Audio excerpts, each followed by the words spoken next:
welcome to B2B Bites, the big commerce podcast where we explore everything in manufacturing, distribution, and technology.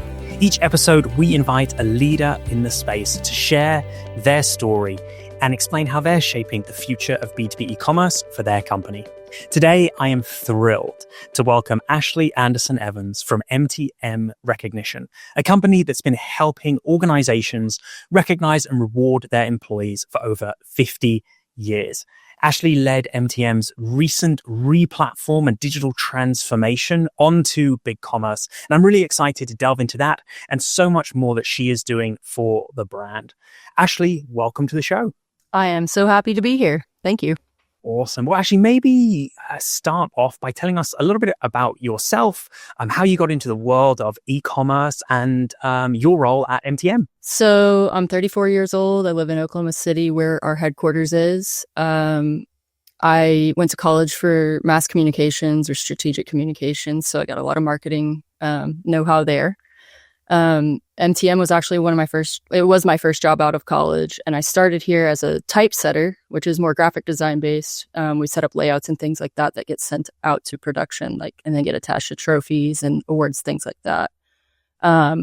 Then I had a project manager approach me about joining a team to basically build a new website from scratch, and BigCommerce was our host of choice for that. He did the research on that. I think the reason that we went that direction, we'll get into later, but ever since we got the website built, my day-to-day is getting new product up, working with our product development team, our marketing team, our sales team. So I have a lot of collaboration happening on any given day, but I love what I do here, and I love this company. I love what we stand for and do. It's this really great transition, right? Do you feel like your background there in kind of design really helped you as you've transitioned more onto the e-commerce side? Absolutely, because I just know the importance of being aesthetically pleasing online, user interface, user behavior, what works, what doesn't, and then how to showcase our products in the best way possible. So if I see something off about a product or an angle, I can shoot that back to, product development or whoever shot the photo and say, hey, can we look at this a different way, please? And I'm sure you're meticulous about that, which is great. You kind of mentioned there aesthetically pleasing, right? The website has to be aesthetically pleasing. So it would kind of be useful, I think, for audience to understand, where was MTM before this digital transformation, and where is it now, and why did you decide to go through the process of replatforming and of moving and updating and modernizing your experience? Sure. So we did have an e-commerce platform before that was, I believe, built in around 2008, and it was coded in some language that was more proprietary to the person who coded it, and they've since left our company, and therefore updates and things like that became more difficult. It just became time that we needed, if we were going to be the leaders in recognition, that we needed to look good online as well. And so, the powers that be made that decision, and we got going right away. And so as you kind of approached that project, which obviously you had the opportunity to lead, well, how did you kind of frame the approach to this? What is, for some folks out there, and I think this will be useful to kind of talk about, sometimes a bit of a daunting task, right? You're now going to lead a project that is to completely modernize how your customers interact with you as the brand. So as you sat down into that new seat, what was sort of the first few things that you did as you started to approach the project? How did you tackle it? Mainly, we had a team, so I wasn't the only one doing everything. We had a team of who I still work with today, experts on setup in our internal and how things work, our bill of materials. How are we going to get that to translate from BigCommerce to our systems and APIs and whatnot, working with IT to get those things connected? How does an order from BigCommerce drop into our order entry system and go through our log process from start to finish? So that felt very daunting. Luckily, I had a project manager, Daryl, who worked largely with IT on those things. Me and my team were more focused on getting everything set up. And so he was really the nuts and bolts on that part. And then we were the face and then kind of the behind the scenes on how this all got set up. We have a huge catalog full of product that we had to get online. Multiple page, probably 90-page catalog full of product that we had to get online. And then how many products? I think right now we're up to, I want to say 300 or 400 versions. And does that just kind of keep growing as you one list more product, but also as they kind of get customized for the businesses that you're selling to? Correct. So we have catalog products, which are one thing, and then we also have proprietary collections for other clients. So like we'll build bundles for them. A lot of moving business that got concierged by a salesperson now is online. A lot of like repetitive, easy to make not easy to make necessarily, but just straightforward things, not a whole lot of customization. We're able to move that online and make the customer experience better, free up time for our sales team to focus on those really highly custom awards, because we take a lot of pride in that. And those require a ton of attention to detail as we manufacture much of that in Oklahoma City. And getting that right and on time is crucial. So kind of you've got quite a large custom catalog base where you've kind of designed these awards for your customers, and now where they're not, you don't require hands-on, do they then become a SKU in your catalog that I can then, they can then see online and purchase? Correct. So we've got all kinds of things that basically we consider catalog items, but you have the freedom to customize them on our website to your liking. You can upload your own logo, your own text, your own names, your own dates. We didn't go too wide by design on that in order to keep the customer within a containment that they could make something beautiful, but not get too crazy with it, because most of our customers aren't graphic designers. They're not the creatives. They're just a lot of like, hey, get the awards for the award ceremony going or whatnot. And so making it as easy as possible for them to do that, but still end up with something really gorgeous and custom. Yeah. And I imagine that's an area that you really thought quite hard about, which is, how do you guide the buyer through that journey of creating this custom product for themselves, right? Where previously they were probably speaking to a salesperson. How did you approach that through your site? How did you think about that design? This is the step. These are the steps that I want to guide my customer through. This is, how I maybe even want them to feel as they're doing this. How did you approach that? So it really was contingent on a lot of my experience in that typesetting department, because my job there was to take instructions from a salesperson and make it beautiful with a lot of, personal touch or whatnot. But we had a very large book of standards on how to make things look nice. And then they have to be set up in a certain way once they reach our production department for the machines to operate properly, and that you get the best outcome with color and just quality and overall look and feel.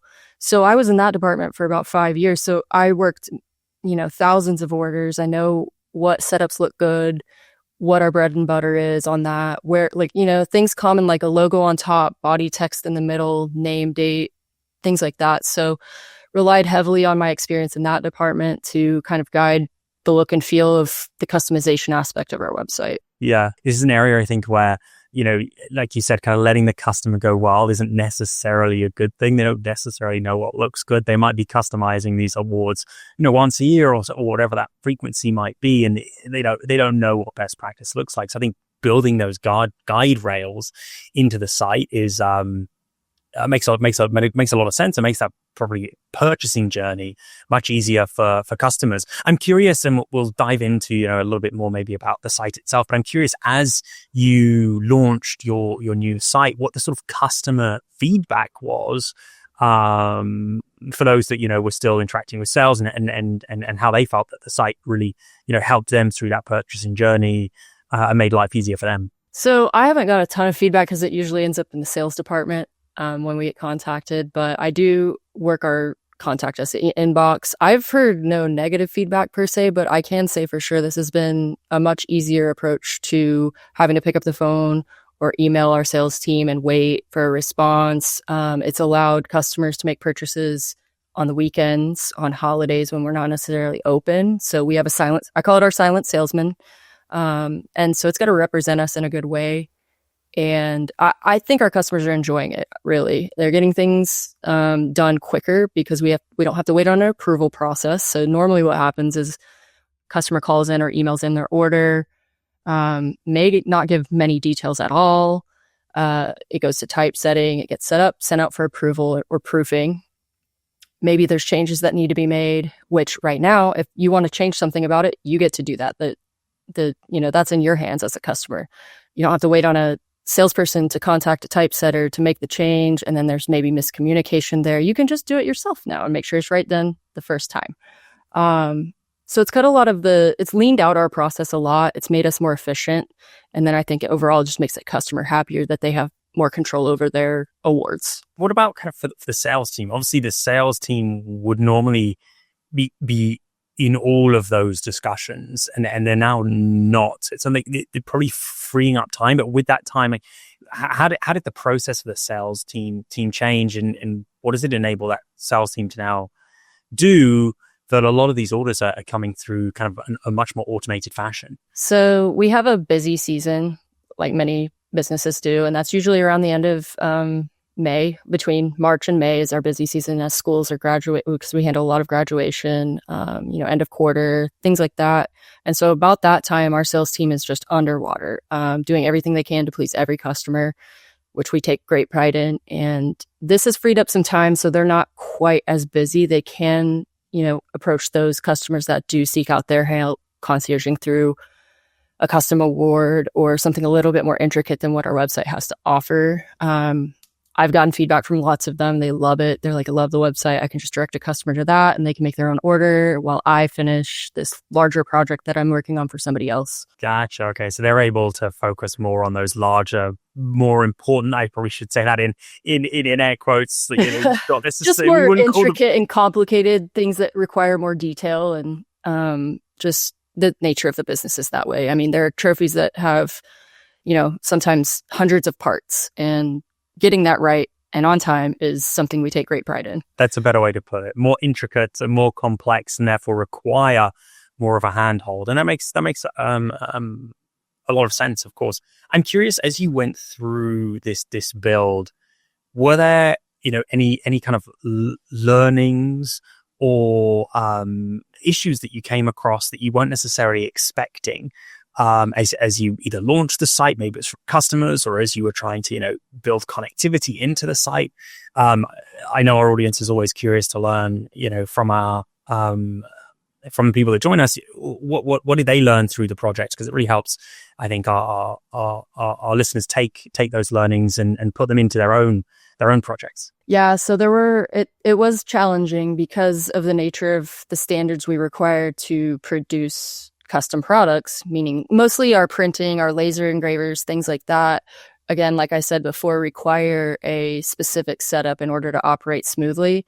And so a huge challenge for us was getting what's on screen into those standards. And so we used an app called Dugma that is a customizer app. And that was a huge challenge, learning how to work within their confines and what they need to make things work. I remember the first couple meetings with them as our team, and we all just were like shell-shocked. I was like, I don't know what but as things go forward, I learned not to panic, just take things head on, one step at a time, and the lines begin to clear. It's not quite as blurry, it's not quite as vague the further you plow forward, and just taking things on with a challenge. We also use a software called XMPie that helps facilitate getting what we call output files from Dugma and BigCommerce to our server and then to our downstream departments for production. That was a huge task. I mean, we had to map every line of text and area for a logo you see on every single product on our website had to be manually mapped through Dugma. And so that was, hours and almost months of time. And did you have a specific team that was working to kind of do that mapping, or did it all fall to your remit? I was the initial person who set up what we were going to do, what we call layout. So every layout you see on our website, so we may have a layout with a logo on top and the text beneath. We may have no logo, and then we may have logo on bottom. And just depending on the product, there are different layouts that you can select based on your particular needs. So each layout had to get mapped. So you have one product with 3 layouts. That's 3 things you had to set up. I did a lot of that. And then I had a team member who's back in our design department now. She did a lot of the renderings for our thumbnails. And then she was working with me closely on what backgrounds do we want to offer people for sports or multi-purpose.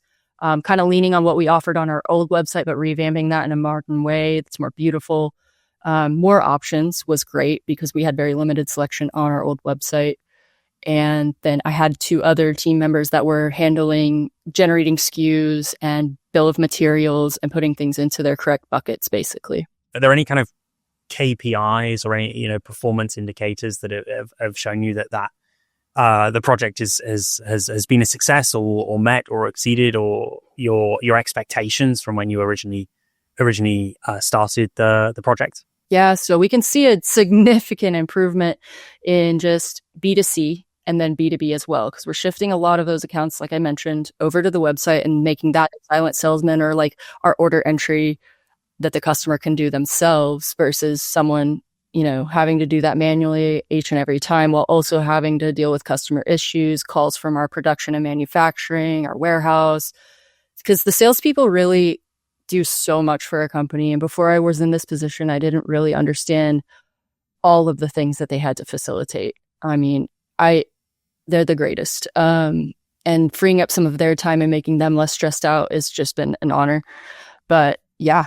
I love that, right? Free up the sales team so that they can spend more time elsewhere. Have you kind of mentioned that silent salesman. Have you seen an increase in new customers onto the site now that you've got it live and you can have that, that silent salesman out there 24/7 always pitching? So our marketing department does a lot of the tracking on how people end up on our website. I don't get shared those reports very often, but that's about to change as well. It's just another thing that we're approaching because we're new to this. Our business has relied a lot on, word of mouth and building relationships. And this is kind of new for us. So we're learning every day and loving it every day. I enjoy a challenge and problem solving. It's hard to dictate who is new and who is not. And the quickest way for me to do that at a glance is to see if we have maybe their logo in our inventory or something like that. But, I see new customers every day. I mean, it's insane. I think we've had, 20,000 visits year to date already. And not all of them we've also got a situation where, like, if you create an account, it's just more beneficial in that you can have your order history there, which is facilitated by BigCommerce. They can repeat orders, which is a huge thing in our industry. I just want the same thing I had last year. They can do that themselves now just by going into their account and doing that. It's enabled. And that design is stored there as well, so they get everything. It's the same product. Yep, it's the same thing. They can hit reorder if they need to just change the name or the date. They can do that, add to cart, and move on. Creating an account also allows us to set you up for tax exempt and link your account to our internal system. Oh, awesome! So they send you their certificates, the tax exempt certificate, and then you will give them the tax exemption. Mm-hmm. Yeah, we've got a way to do that. We're using, I think, my integrator for POs and then things like that. Oh, awesome! So you got the whole B2C. Obviously, that's the easier part. But on the B2B side, you've got all of that syncing to from account creation, tax exemption, and taking the POs. You said as well. That's great. Yeah, because we work with a lot of schools, and so they have to pay with purchase orders, or just generally, some companies prefer to pay that way. And are you offering terms out on the back of that PO purchase, like 30 days or 45 days or something for them to then pay for that PO? It really depends on them in their history as a client. And so we defer to one of our VPs for permission on that. But I'd say more than 9 times out of 10, we're setting that up for advance pay, which, I mean, it's a website, so you're going to plug in a credit card 9 times out of 10. So we pay very close attention to terms because we want to get paid. Gotcha. Makes sense. Only offer those terms out to those customers that you really trust and have a good relationship with. We're sort of coming kind of to the end of this episode, which I think has been great. I'm curious, kind of final 2 kind of thoughts. I'd love to get, is there anything that you would give as advice to someone who's in a similar position, going through, a similar transformation, and maybe has, a complex product that they're selling here that can be customized?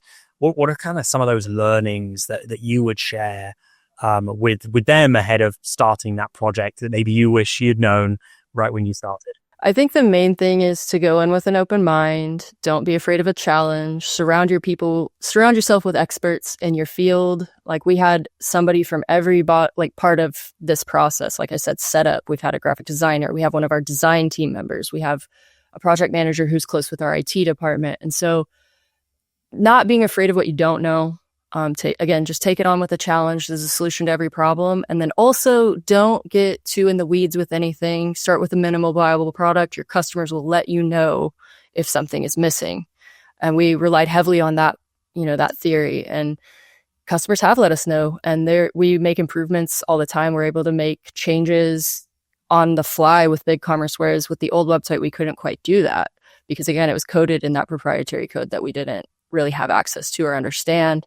And so this has made us more agile in the industry, and it's mainly just go in with an open mind and ready to take on a challenge. Yeah, I think that's such an important point, right? Start with that MVP and then iterate, and you'll figure out as you go through that process, those customer maybe workflows that you previously had that weren't really all that necessary, and you'll discover those that were, because trust me, those customers will come and tell you if that was a process they really liked or something they really needed. I think you also alluded to it, right? This is e-commerce. Keeping up, customer trends are always changing. It's not a start-stop, it's a continuous evolution. So as you kind of look to the future, obviously you're going to keep adapting to those customer trends, but what is it that is next up for MTM? What's next on the docket, whether it's, in your site, in the sales team, or in the products more generally? I think my biggest, proposed thing that we move forward to is, digital marketing, gaining more B2C customers, because obviously we have a ton of B2B customers that we can move over. But really getting good at digital marketing and social media and, getting our name out there. I don't want to be the best kept secret in recognition. I don't think we are, but so many people don't know about MTM recognition. And I'd like that to change. I take a lot of pride in what we do here. That's such a good point to end on as well, which is don't be the best kept secret. There are so many B2B businesses out there that don't shout about their products, that don't advertise, that aren't on, posting on LinkedIn, that, to your point, don't have that marketing engine fully dialed up and ramped. And you want people to find you. You want people to be purchasing your products. I think that's such a great point. You've got a great product. Shout about it. Get folks to your site. Get them purchasing. Especially in your case, you've got a B2C angle here, right? So you want to be bringing those B2C customers through the door. Ashley, this was such a great episode. Thank you so much for joining us and for sharing kind of your expertise and your journey. Thank you for joining us. This was awesome. Yeah, absolutely happy to. Loved it.